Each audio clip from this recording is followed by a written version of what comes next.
할렐루야. 수요일에 오신 모든 분들을 주님의 이름으로 환영하고 축복합니다. 이 시간 먼저 사도신경으로 우리의 신앙을 고백하겠습니다. 전능하사 천지를 만드신 하나님 아버지를 내가 믿사오며 그 외아들 우리 주 예수 그리스도를 믿사오니 이는 성령으로 잉태하사 동정녀 마리아에게 나시고 본디오 빌라도에게 고난을 받으사 십자가에 못 박혀 죽으시고 장사한 지 사흘 만에 죽은 자 가운데서 다시 살아나시며 하늘에 오르사 전능하신 하나님 우편에 앉아 계시다가 저리로서 산자와 죽은 자를 심판하러 오시리라. 성령을 믿사오며 거룩한 공예와 성도가 서로 교통하는 것과 죄를 사하여 주시는 것과 몸이 다시 사는 것과 영원히 사는 것을 믿사옵나이다. 아멘. 우리 시간 함께 먼저 같이 찬양하기 원합니다. 찬양하실 때 주님의 약속하신 말씀으로 새 힘을 얻기를 원한다는 그 고백으로 같이 찬양하겠습니다.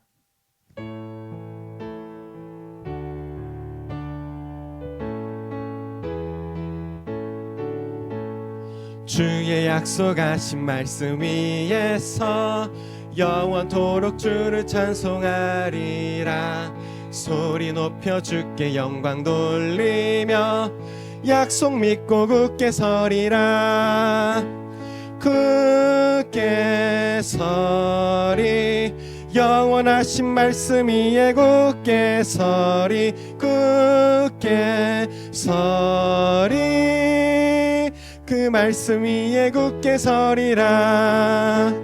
주의 약속하신 말씀 위에서 세상 염려 내게 엄습할 때에 말씀으로 힘써 싸워 이기며 약속 믿고 굳게 서리라. 굳게 서리 영원하신 말씀 위에 굳게 서리. 굳게 서리 그 말씀 위에 굳게 서리라. 주의 약속하신 말씀 위에서 영원하신 주의 사랑이 밉고 성령으로 힘써 싸워 이기며 약속 믿고 굳게 서리라. 굳게 서리 영원하신 말씀 위에 굳게 서리. 굳게 서리 그 말씀 위에 굳게 서리라. 주의 약속하신 말씀 위에서 성령 인도하는 대로 행하며 주님 품에 항상 안식 얻으며 약속 믿고 굳게 서리라. 굳게 서리 영원하신 말씀 위에 굳게 서리. 굳게 서리 그 말씀 위에 굳게 서리. 굳게 서리 영원하신 말씀 위에 굳게 서리. 굳게 서리 그 말씀 위에 굳게 서리라. 아멘. 말씀 위에 굳게 서는 우리 모두가 되기를 원합니다. 네, 우리의 목마른 영혼을 언제나 채워주시고 우리의 마음 언제나 만져주시는 주님을 바라보는 마음으로 함께 같이 찬양하기 원합니다.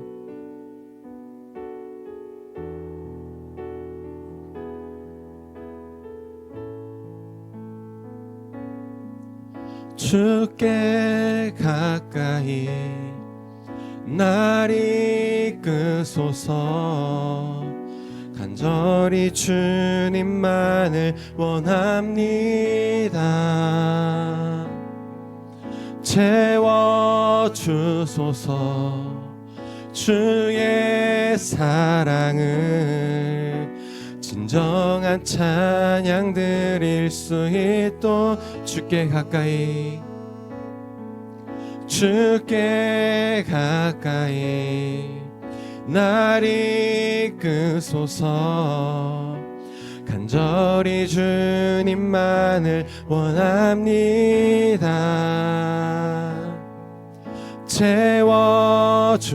채워주소서. 주의 사랑을 진정한 찬양 드릴 수 있도록 목마른 나의 영혼 주를 부르니 나의 맘 만져 주소서. 주님만을 원합니다. 더 원합니다. 나의 맘 만져 주소. 목마른 나의 영혼 목마른 나의 영혼 주를 부르니 나의 맘 만져 주소서. 주님만을 원합니다. 더 원합니다. 나의 맘 만져 주소. 주께 가오니 주께 가오니 날 새롭게 하시고 주의 은혜를 부어주소서.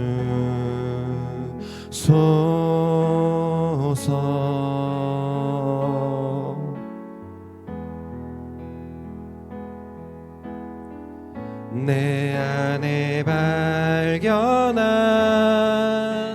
나의 연약함 모두 벗어지리라. 주의 사랑으로 주 사랑 주 사랑 나를 붙드시고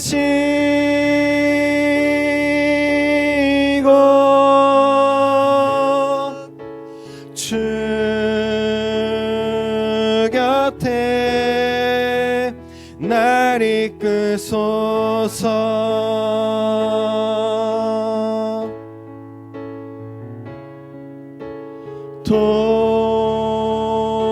독수리 날개쳐 올라가듯 나 주님과 함께 일어나 걸으리. 주의 사랑 안에 주 사랑 나를 붙드시고 주 사랑 나를 붙드시고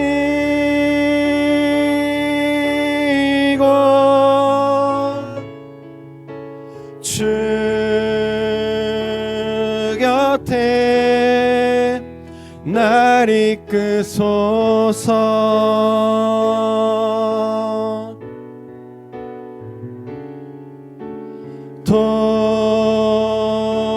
독수리 날개쳐 올라가듯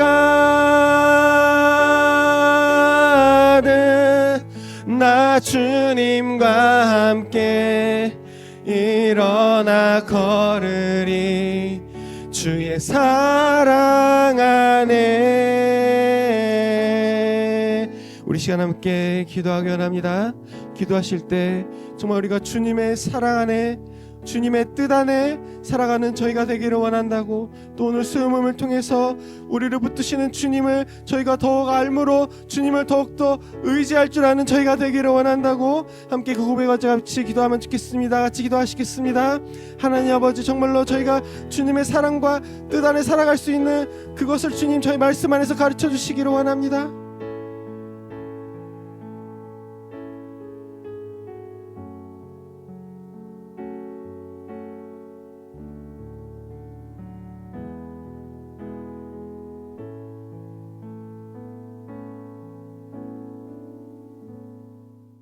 하나님 감사합니다. 오늘 이 저녁에 저희를 불러주셔서 이렇게 하나님 전에 나와 말씀 보고 기도하고 찬양할 수 있게 허락하여 주심을 감사드립니다.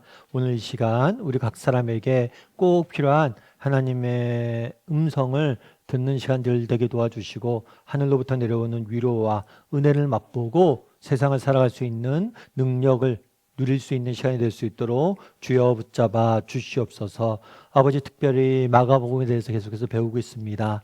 예수님의 삶과 또 예수님을 따랐던 제자들의 모습 속에서 정말 예수님은 누구시며 예수님을 믿는 사람으로서 우리는 어떻게 살아야 될지에 대해서 다시 한번 깊이 돌아보고 오늘 이 땅을 정말 예수님의 제자가 되어서 살아가기 결단하는 그런 귀한 시간이 될 수 있도록 주여 은혜를 더하여 주시옵소서. 하나님께서 오늘도 우리와 함께 할 줄 믿사오며 모든 말씀 예수님의 이름으로 기도드립니다. 아멘. 네, 오늘은 옥하는 목사님 다락방 교재죠. 마가복음 2권입니다. 지난주까지 저희가 1권 배웠고 이제 2권 배우는데요. 29가입니다. 영광스러운 모습을 보이시다 라는 제목을 가지고 마가복음 9장 1절부터 13절까지 말씀을 함께 살펴봤으면 좋겠습니다. 우리 마음의 문을 열며 같이 한번 읽어볼까요? 사랑하는 새 제자를 데리고 산에 오르신 예수님은 자신이 장차 다스릴 하나님 나라와 그 영광이 얼마나 찬란한 것인가를 보여주셨다. 이 사건은 예수님이 무리를 피해 제자들과 함께 한적한 곳으로 자리를 옮기셨을 당시에 있었던 것으로 그 장소는 가이사랴 빌립보 지방에 있는 헐몬산이었던 것 같다. 예수님은 왜 이 시간 갑자기 제자들에게 자신의 영광스러운 모습을 나타내셨을까? 네, 우리 지난주에 뭐 배웠죠? 예, 지난주에 예수님께서 베드로의 신앙 고백을 배웠어요. 베드로의 신앙 고백과 그런 신앙 고백을 들은 다음에 예수님께서 십자가와 부활에 대해서 십자가의 길에 대해서 제자도에 대해서 제자로서 어떻게 살아야 될지에 대해서 쭉 가르치셨죠. 그런 다음에 오늘은 제자들 중에서 세 제자 베드로와 야고보와 요한을 데리고 산 위에 올라갑니다. 이 산은 아마도 헐몬산이었던 것 같다고 이야기를 해요. 근데 이 산을 나중에 우리는 변화산이라고 부릅니다. 왜 변화산이라고 불렀냐면 이 산 위에서 예수님이 영광스러운 모습으로 변모되셨기 때문이에요. 변화되셨기 때문이에요. 그래서 오늘은 이 산 위에서 올라 있었던 이 변화의 모습에 대해서 한번 살펴보길 원합니다. 이 변화된 모습을, 변모를 통해서 예수님께서 주고자 했던 메시지가 무엇인지, 또 이를 통해서 우리가 알 수 있는 것은 무엇인지 좀 이야기를 좀 나눠봤으면 좋겠습니다. 우리 1번 문제 같이 한번 읽어볼까요? 예수님은 제자들에게 무엇을 예언하셨는가? 그리고 그 예언이 어떻게 실현되었는가? 예, 1절부터 4절은 이렇게 돼 있어요. 또 그들에게 이르시되 내가 진실로 너희에게 이르노니 여기 서 있는 사람 중에는 죽기 전에 하나님 나라가 권능으로 임하는 것을 볼 자도 있으리라 하시니라. 무슨 얘기를 하는 거냐면 예수님께서 제자들을 데려다 놓고 얘기를 했어요. 너희 중에 몇 사람은 죽기 전에 하나님 나라가 권능으로 임하는 것을 보게 될 것이다. 그 당시에 이스라엘 사람들은 믿음이 있었어요. 어떤 믿음이 있었냐면 메시아가 오시면 이 메시아가 영원히 멸망치 않은 하나님 나라를 세울 것이다. 건설하게 될 것이다. 라는 믿음이 있었어요. 그런데 너희 중에 몇 사람은 그것들을 보게 될 것이라고 말씀하신 거죠. 그래서 제자들은 실제로 자기들 시대에 정말 예수님이 하나님 나라를 건설할 거라고 생각했어요. 그래서 자기들 시대에 정말 내가 죽기 전에 예수님이 재림하셔서 하나님의 왕국을 건설하게 될 것을 보게 될 것이다 라는 믿음을 갖게 된 거예요. 이 말씀으로. 너희 중에 이렇게 될 자가 있을 것이다 라고 이야기를 했으니까. 그런데 사실은 그렇지 않았죠. 아직까지 예수님은 재림하지 않으셨죠. 그래서 이 말씀은 예수님이 재림하는 것을 제자들이 보게 될 것이다 라는 말씀이라기보다는 이 말씀이 주신 메시지는 뭐냐, 오늘 본문에 있는 이 변화산 사건을 염두에 두고 하신 말씀이 아니겠는가, 이렇게 성경신학자들은 해석을 하고 있습니다. 그래서 뒤에 보면 이렇게 돼 있어요. 이렇게 말씀하셨어요. 말씀하신 다음에 엿새 후에 6일 후에 예수님께서 베드로와 야고보와 요한을 데리고 높은 산에 올라갔다라고 되어 있습니다. 성경에서 6일은 굉장히 중요한 의미를 갖는 시간이에요. 특별히 유대인들은 에게 있어서 그렇죠. 예수님께서 원래는 애굽에 유대인들이 노예 생활을 하고 있었습니다. 그런데 이 애굽에 노예 생활을 하고 있던 사람들을 해방을 시켜주셨죠. 모세를 보내서 출애굽을 하게 된 거예요. 그런 다음에 어디로 이들을 인도했냐면 시내산으로 인도했어요. 시내산에서 모세가 하나님을 만나고 하나님에게서 율법을 받습니다. 그런데 모세가 하나님을 만나기 전에 산 위에서 6일 동안 기다려요. 이 사건과 평행선상에 있는 거예요. 그래서 그날에 모세가 6일 동안 시내산 위에서 기다렸던 것처럼 6일이 지난 다음에 예수님께서 세 제자를 데리고 산 위에 올라간 거죠. 그런데 올라갔는데 어떻게 됐냐면 그들 앞에서 변형되사라고 되어 있어요. 변형됐다. 이 변형됐다라는 모습은, 말은 어떤 의미냐면 단순히 외적 모습이 변화됐다는 게 아니에요. 외적 모습은 물론이고 내면까지 완전한 변화가 이루어진 모습을 다룰 때 쓰는 표현이 변형이에요.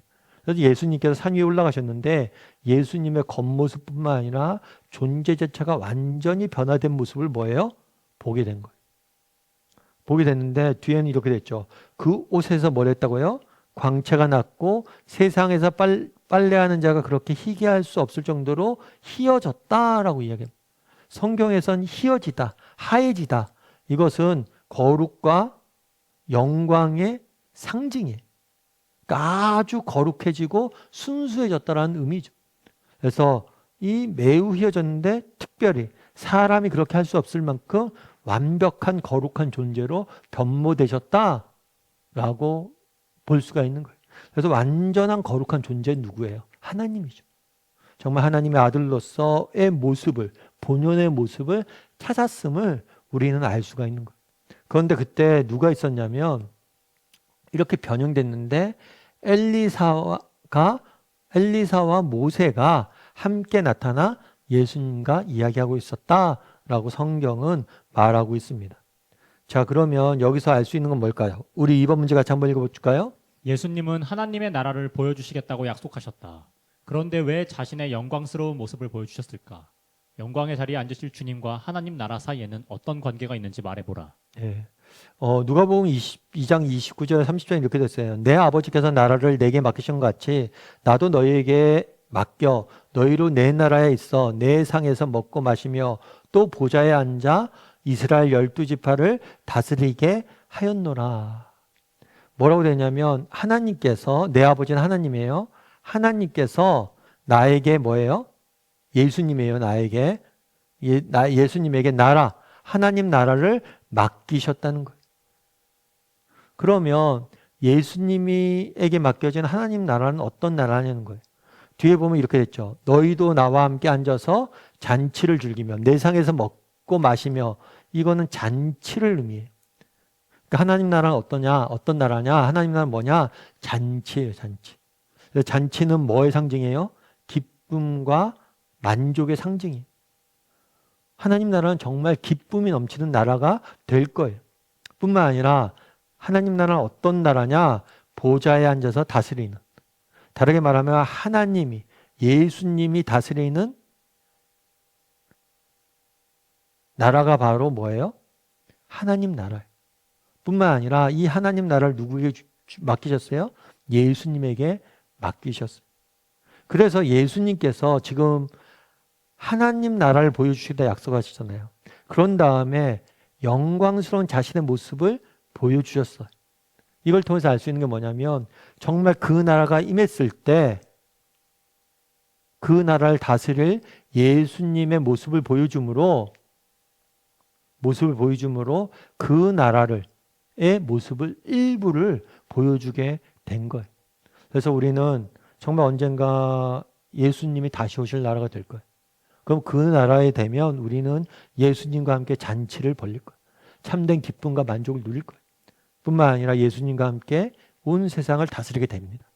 근데 이 성경에서 다스리다는 표현, 이 다스린다는 표현은 단순히 통치의 의미가 아니에요. 이건 섬김의 의미예요.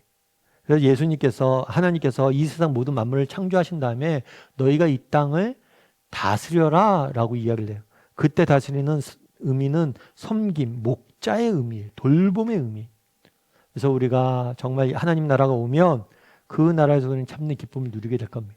그리고 그 나라에서 우리는 섬기고 서로를 사랑하고 함께 하나님 나라를 세워가게 될 거예요. 그런데 이 하나님 나라의 핵심은 뭐냐? 바로 예수님이. 왜냐하면 예수님이 다스리는 나라이고 그 나라를 예수님께 하나님 맡기셨기 때문에.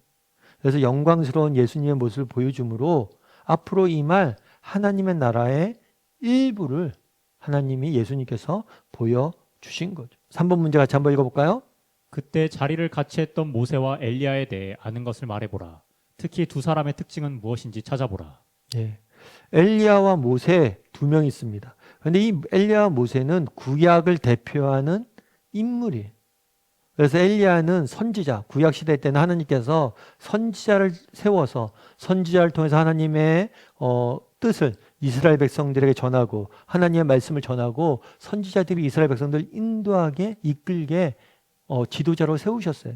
뿐만 아니라 모세는 그래서 이런 선지자의 대표가 누구냐면 엘리야예요.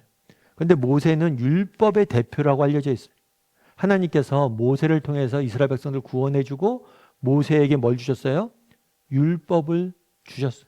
그래서 율법의 대표는 모세고 선지자의 대표는 엘리야예요. 그래서 구약은 율법과 선지서로 구성되어 있거든요. 그래서 이 두 인물은 구약에 대표하는 인물이라고 볼 수가 있습니다. 뿐만 아니라 이 두 인물은 누구와 관련된 인물이냐면 메시아와 관련된 인물이에요. 구약 성경에 보면 정말 메시아가 오기 전에 엘리야가 먼저 와서 먼저 올 것이다. 이런 이야기를 주셨어요. 그리고 모세를 통해서 나와 같은 선지자를 하나님께서 보내실 것이다 해서 이 두 인물은 메시아와 관련된 인물이었어요. 굉장히 중요한 인물이었어요. 그런데 이 중요한 구약을 대표하는 인물이 누구랑 같이 이야기하고 있는 거예요? 예수님과 같이 이야기하고 있는 거죠. 우리 지난주에 뭘 배웠냐면 신앙 고백에 대해서 배웠어요. 신앙 고백을 배울 때 이런 질문을 먼저 하죠. 사람들이 나를 누구라고 하냐? 그랬더니 당신을 세례 요한이라고도 하고 엘리야라고도 하고 또 다른 선지자라고도 합니다. 라고 이야기를 했어요. 그런데 이게 아니라는 거예요. 이 사람들은 메시아가 오기로 준비된 인물이에요. 그러니까 엘리야가 부활한 게 아니라는 거예요. 그래서 이 사실 엘리야와 모세가 이야기했던 모습을 통해서 알려주는 건 뭐냐면 예수님이 바로 뭐라는 거예요? 메시아라는 거예요. 하나님이 보내주기로 했던 구원자임을 이 엘리야와 모세를 통해서 대화하는 걸 통해서 보여주고자 했던 거예요. 그 예수님이 어떤 분이신지 보여준 거죠. 근데 엘리야 같은 경우는 좀 재밌어요. 엘리야 같은 경우는 구약에서 죽음을 보지 않고 하늘로 올라간 인물로 알려져 있습니다. 그래서 엘리야는 죽음을 경험하지 않고 하늘로 올라갔어요. 근데 모세는 죽었어요. 장사되었는데 아직까지 장사된 곳을 알지 못하죠.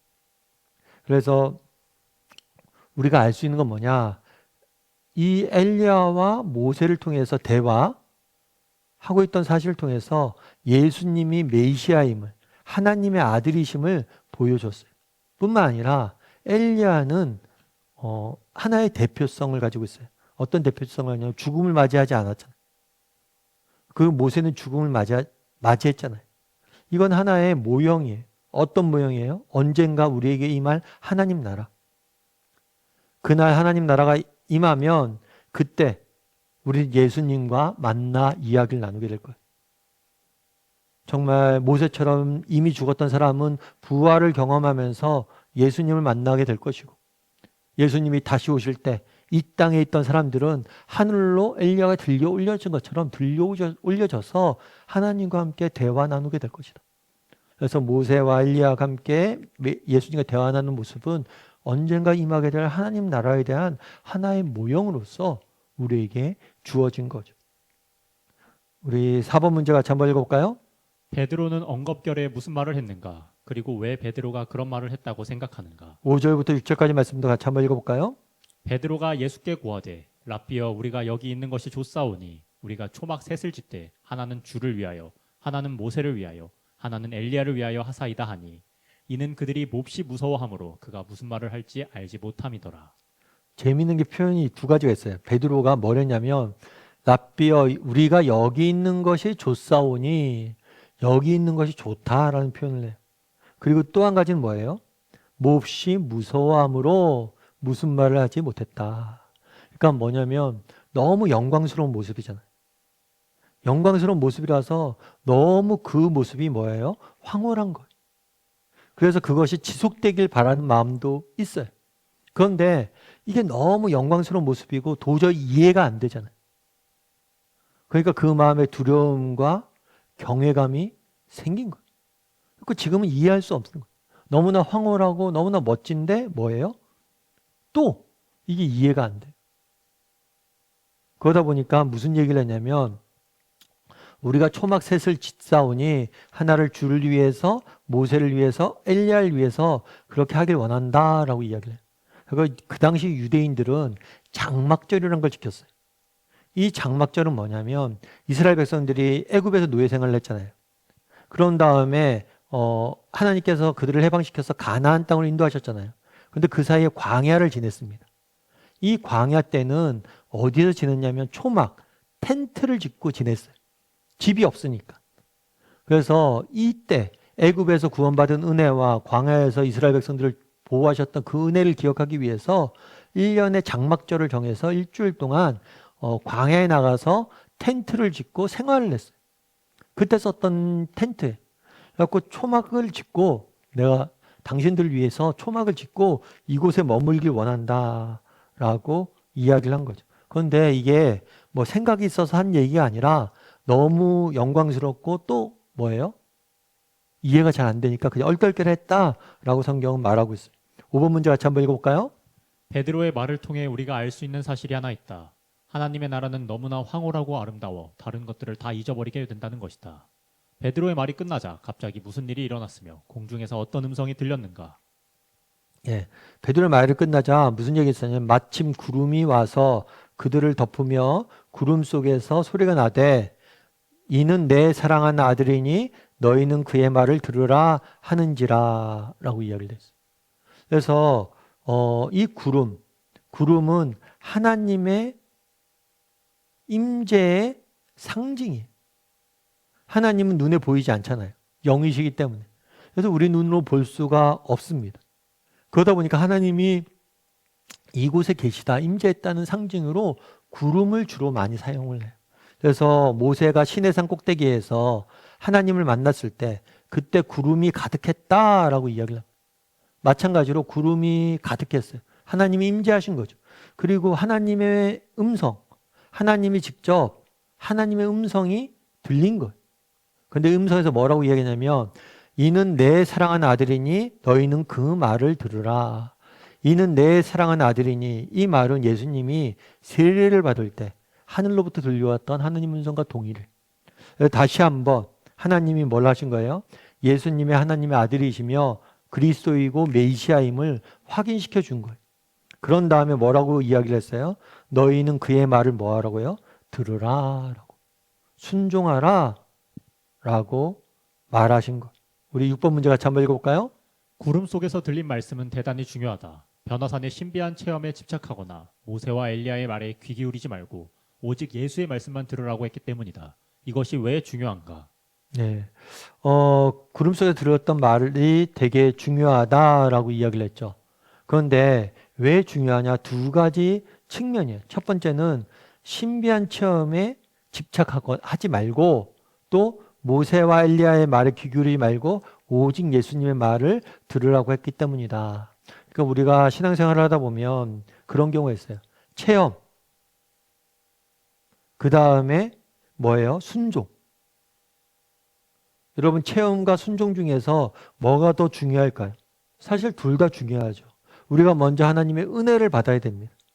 그런데 여러분 우리가 체험을 하고 하나님의 은혜를 받는 것에서 멈추면 안 돼요. 우리가 세상 속에 나가서 뭐예요? 그 말씀을 순종하고 실천을 해야 돼요. 그래서 우리가 체험만 강조하다 보면 우리는 쉽게 뭐가 될 수 있어요? 종교인이 될 수 있어요. 종교 의식만 하고 교회에서만 열심히 신앙생활하고 그런데 막상 세상에 나가서는 가정도 돌보지 않고 세상에서 섬기지도 않고 세상에서 우리에게 주어진 사명을 다 이루지 못하는 거예요. 그래서 우리가 체험도 중요하지만 순종도 중요하다. 그날에 뭘 했어요? 지금 베드로는 얘기한 거잖아요. 이곳이 좋사오니 이곳에서 살겠다라고 이야기를 했어요. 초막을 짓고. 그런데 아니라는 거예요. 내 말을 들으라. 너희가 이곳에 있는 이 체험은 귀한 것이지만 뭘 하라는 거예요? 나가서 정말 너희가 은혜 받았으면 세상 속에 나가서 실천할 수 있어야 된다. 그래서 우리가 한번 점검해 보세요. 여러분들이 나는 체험만을 중요시 여기는 신앙인은 아닌지, 정말 세상 속에 나가서 순종하는 삶을 살기 위해서 노력하는 사람인지, 그리고 나는 순종만 강조하고 있지 않은지, 반대도 위험해요. 정말 우리가 은혜를 받아야지 뭘 해요? 실천할 수 있죠. 은혜를 받지 않고 실천하면 이거는 의무가 되고 율법이 돼. 책임만이 남아요. 정말 은혜를 받고 우리가 실천하면 뭐가 돼요? 사랑과 기쁨이 되는데, 은혜 없이 순종하면 의무가 되는 거예요. 그래서 이 부분에 대해서 우리가 한번 나는 체험과 순종, 이 두 가지에 대해서 균형 잡혀 있는지 한번 점검해 봐야 돼요. 그리고 앞서 얘기했던 것처럼 모세와 엘리야, 아까 얘기했던 것처럼 모세는 율법의 대표예요. 엘리야는 뭐의 대표예요? 선지자의 대표예요. 그래서 구약은 율법과 선지서로 구성되어 있어요. 그래서 구약을 대표한다고 볼 수 있어요. 그런데 구약이 아니라 예수님의 말씀이 나온 이유는 뭐냐면 구약의 완성으로서 예수님의 말씀이란 거예요. 그리고 실제로 예수님께서는 이렇게 하셨잖아요.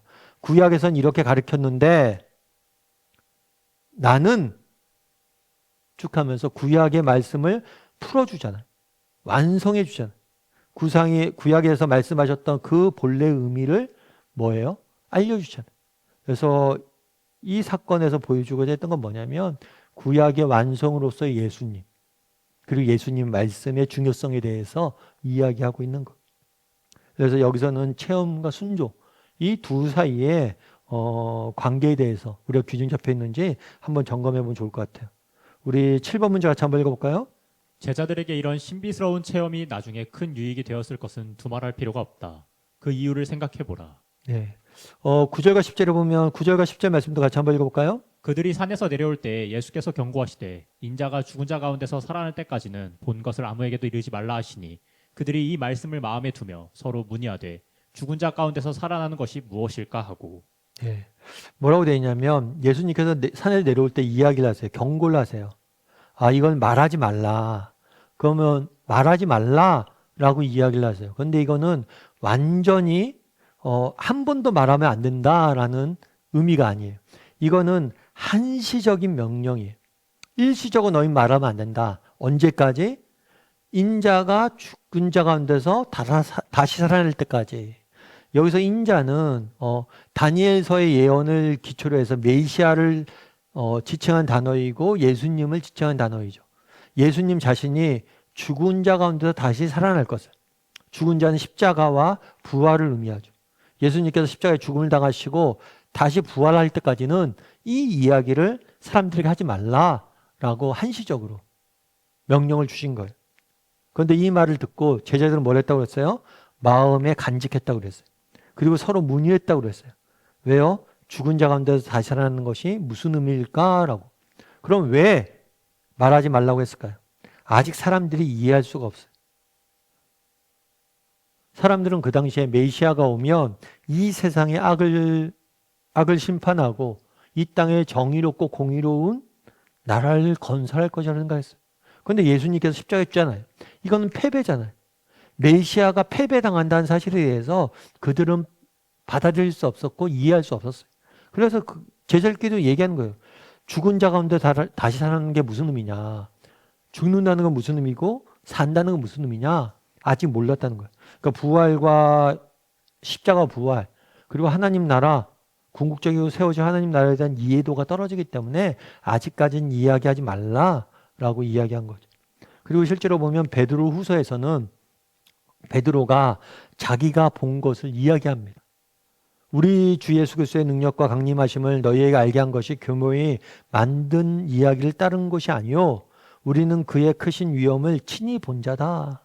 그의 영광을 친히 봤다는 것.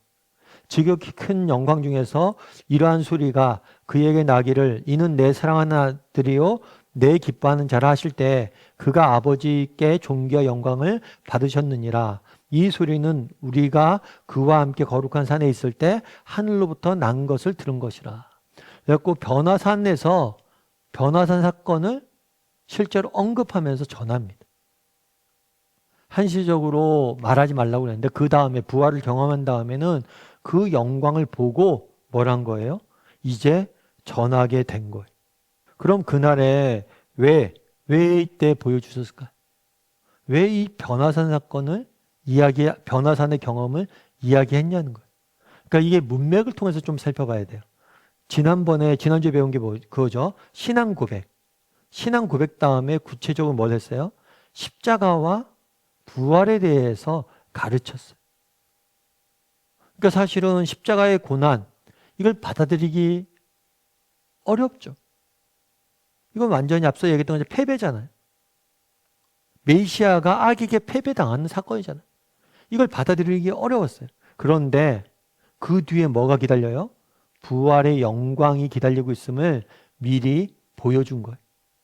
그래서 이 변화산 사건을 통해서 알 수 있는 거 보여준 이유는 뭐냐? 그들에게 뭘 주기 위해서? 미리 그날에 봤던 영광, 기다리고 있는 부활의 영광을 보여줌으로 인해서, 재림의 영광을 보여줌으로 인해서 정말 현재 고난을 이겨내고 고난에서 승리하고 믿음의 길을 걸어가기 위한 용기를 주기 위해서 그날의 사건을 보여준 거예요. 무엇이 기다리는지 알게 하기 위해서. 이 길 끝에 무엇이 기다리는지. 정말 우리에게 영광스러운 하나님 나라가 기다리고 있다라는 걸 보여주기 위해서, 힘을 주기 위해서 그날의 변화산 사건을 경험하게 하신 거죠. 우리 8번 문제 같이 한번 읽어볼까요? 하나님은 우리의 믿음이 흔들릴 위험이 있거나 매우 무거운 십자가를 져야 할 필요가 있으면 간혹 독특한 방법으로 우리의 믿음을 강하게 하고 용기를 주실 때가 있다. 그런 체험이 있으면 각자 말해보라. 예. 여러분도 한번 나눠보죠. 그날에 십자가에 대해서 가르쳤잖아요. 그리고 자기 십자가를 지고 나를 따르라 이야기했잖아요. 그런데 그 십자가를 질 때 쉽지 않잖아요. 어렵잖아요. 그래서 변화산의 영광을 보여줌으로 이들에게 위로를 주고 용기를 주기를 원했던 거예요. 그러면 우리도 마찬가지라는 거죠. 우리도 하나님께서 위로를 주고 용기를 주실 때가 있어요. 근데 꼭 뭐 제자들이 경험한 변화산 이런 것과 다르게 우리에게 맞는 방법으로 우리를 위로하시고 용기를 주실 때가 있어요. 그런 경험이 있으면 한번 이야기를 해보자. 한번 이것도 이야기를 좀 나눠보면 좋을 것 같아요. 여러분 정말 하나님이 정말 힘들고 어려운 시기에 위로를 준 경험이 있는지, 어떤 방법으로 위로를 받았는지, 다양한 방법을 나누고 이야기할 수 있는 것 같아요. 어떤 방법이 있을까요? 뭐 여러 가지 방법이 있는데 그 중에 하나는 기도죠. 여러분 정말 우리가 기도할 때 하나님께서 기도의 자리에서만 주는 독특한 위로를 경험할 때가 있습니다. 제가 아는 집사님이 계세요. 그 집사님 같은 경우는 아들이 이제 재수했어요. 그러니까 처음에 열심히 기도했죠. 고3 때. 열심히 기도했는데 아들이 잘 안 됐어요. 그래서 재수를 했어요. 재수하면서 그냥 할 수는 없어가서 올해는 좀 더 열심히 기도해야겠다. 그래서 재수할 때 매일 새벽에 기도를 했대요. 매일 새벽에 기도를 했는데 감사하게도 재수해서 좋은 대학교를 갔어요. 원하는 대학교를 갔어요. 그런 다음에 그 집사님이 그런 얘기를 하더라고요. 무슨 얘기를 하냐면, 목사님, 가끔은 아들 재수할 때가 그리워요. 아니, 아들 재수할 때가 왜 그립냐고. 그랬더니만 그때는 아들이 재수하다 보니까 앞서 말씀드린 것처럼 새벽에 나가서 열심히 기도했대. 그러다 보니까 새벽에 기도할 때마다 주는 하나님의 은혜가 있었대. 그런데 아들이 재수를 안 하고 이제 대학교 가고 그러다 보니까 기도가 아무래도 게을러지고, 그래서 그 재수 때 했을 때 새벽에 받았던 은혜가 요즘은 맛을 못 본다고. 그래서 재수 때가 그립다고. 정말 새벽에 주시는 하나님의 은혜, 그 위로를 다시 한번 맛보고 싶은 마음이 있다고. 그래서 그 기도의 자리에 줬던 위로, 은혜에 대해서 말씀하더라고요. 실제로 그런 게 있을 수 있겠죠. 정말 우리가 기도할 때, 고난 중에 힘든 가운데 기도할 때 하나님이 주시는 위로와 은혜가 있어요.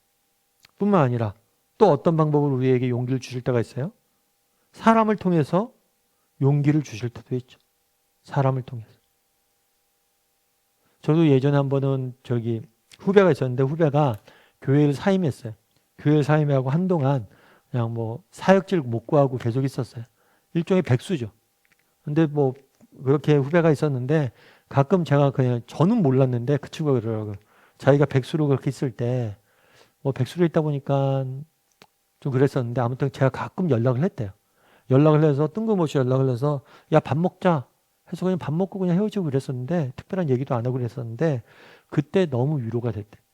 형이 가끔 와서 밥 사주고 뭐 이런 사는 얘기도 이렇게 몇 마디 해줬는데 그게 위로가 됐다고. 그 얘기를 저한테 하더라고요. 나중에. 지금 목회 잘하고 있는데. 그렇게 우리가 사람을 통해서 하나님이 위로를 주실 수도 있죠. 전혀 예기치 못했던 때, 예기치 못했던 사람을 통해서. 그러니까 여러분도 한번 하나님이 그렇게 용기를 줬던 경험들 한번 이야기를 나눠보면 좋을 것 같아요. 그거 문제 같이 한번 읽어볼까요? 제자들이 예수님의 죽음과 부활에 대해 전혀 깨닫지 못한 이유는 무엇이라고 생각하는가? 그리고 당신에게는 이와 비슷한 문제가 없는지 반성해보라. 제자들의 죽음과 부활 전혀 깨닫지 못한 이유는 뭘까요? 그거는 나의 뜻과 바람이 있잖아요. 아, 메시아가 오시면 이런 일이 일어날 거야. 메시아가 오셔서 고난받을 것이라는 예언을 구약 성경에 많이 되어 있습니다.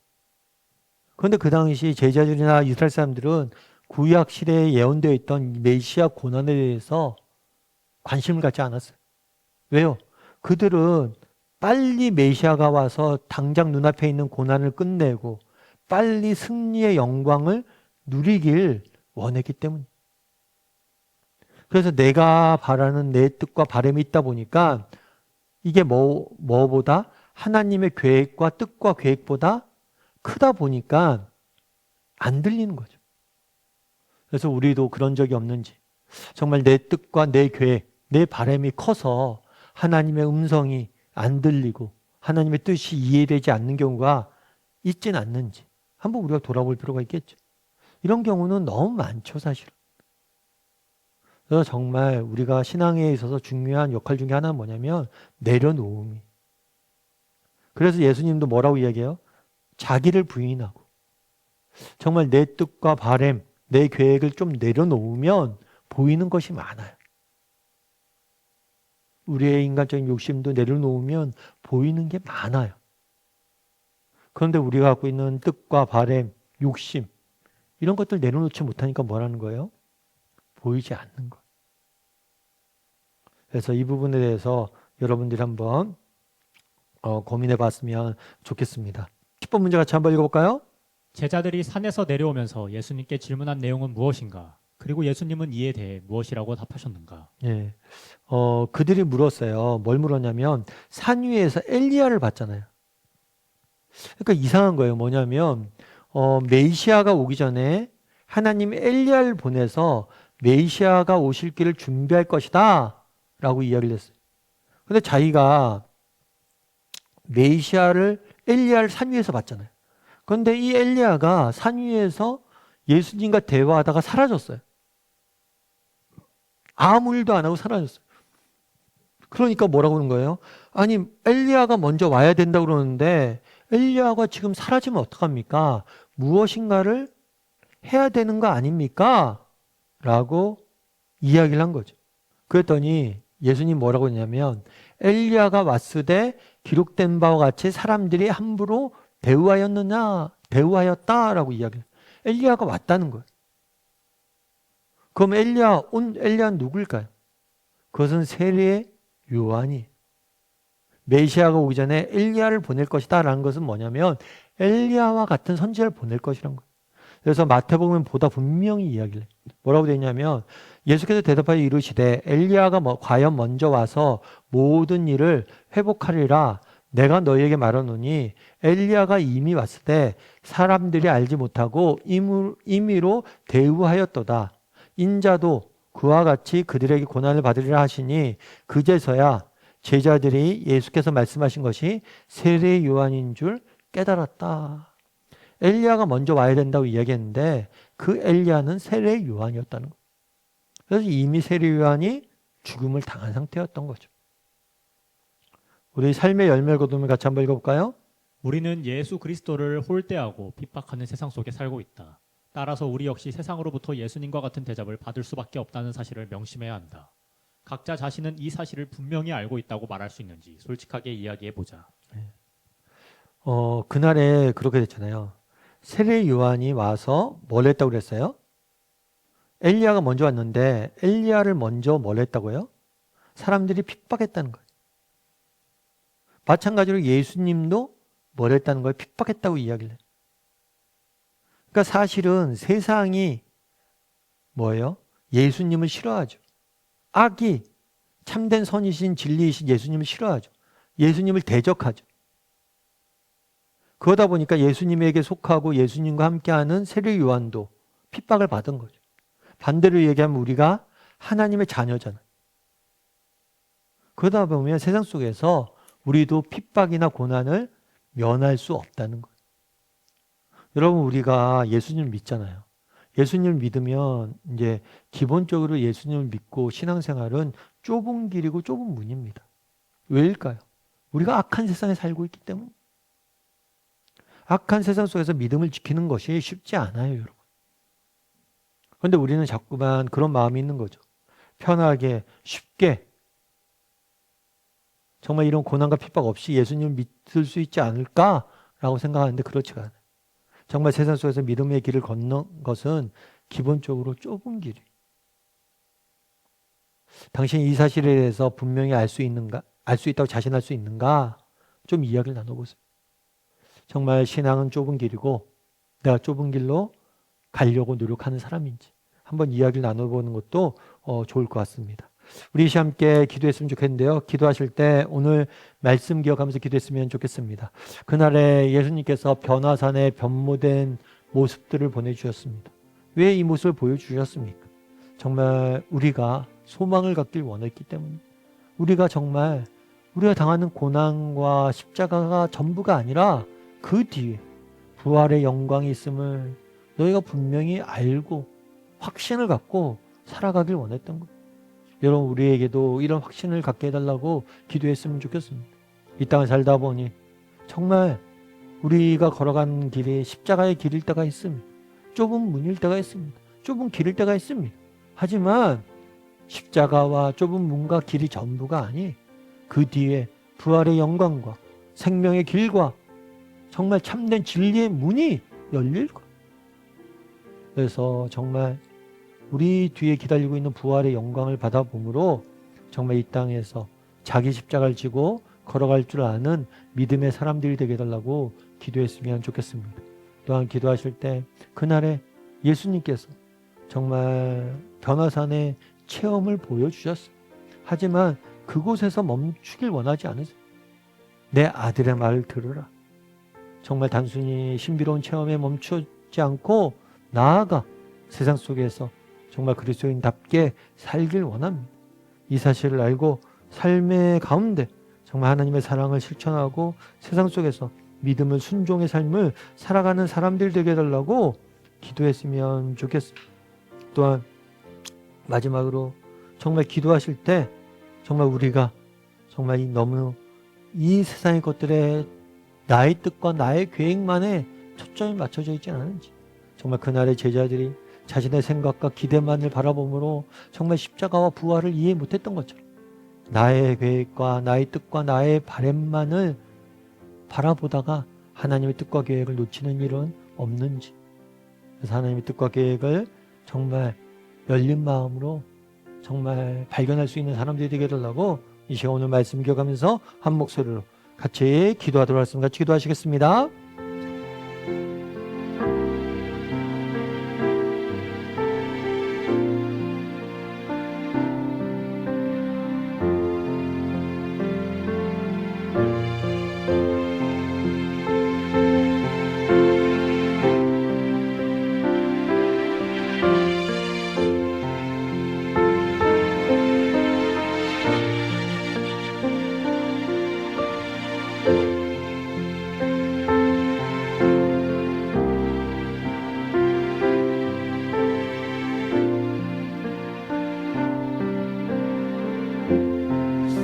사랑의 하나님, 오늘 또 마가복음의 말씀을 배웠습니다. 특별히 변화산에서 변화되신 예수님의 모습을 배웠습니다.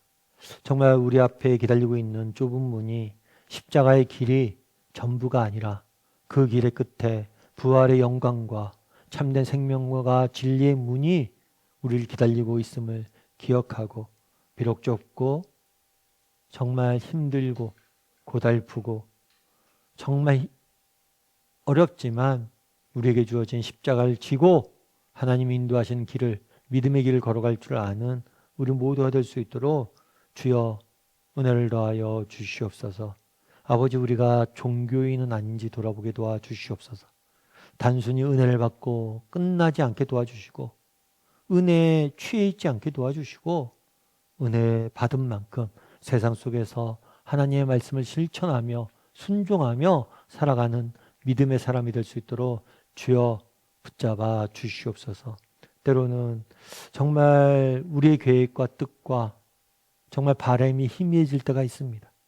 그럴 때라도 나의 것을 주장하기보다는 마음을 열고 하나님의 뜻과 계획을 바라보게 도와주시고, 우리의 삶을 향하시는 하나님의 뜻과 계획을 발견하고 그 뜻과 계획에 순종하고 그 뜻과 계획이 우리에게 이루어진 것들로 인해서 기뻐할 줄 아는 믿음의 사람이 될 수 있도록 주여 붙잡아 주시옵소서. 하나님께서 오늘도 우리와 함께 할 줄 믿사오며 모든 말씀 예수님의 이름으로 기도드립니다. 아멘. 하늘에 계신 우리 아버지여, 이름이 거룩히 여김을 받으시오며 나라의 마옵시며 뜻이 하늘에서 이루어진 것 같이 땅에서도 이루어지이다. 오늘날 우리에게 일 양식을 주옵시고 우리가 우리에게 죄 지은 자를 사하여 주는 것 같이 우리의 죄를 사하여 주옵시고 우리를 시험에 들게 하지 마옵시고 다만 해서 구하옵소서. 대개 나라 원세 영광이 아버지께 영원히 싸움나이다.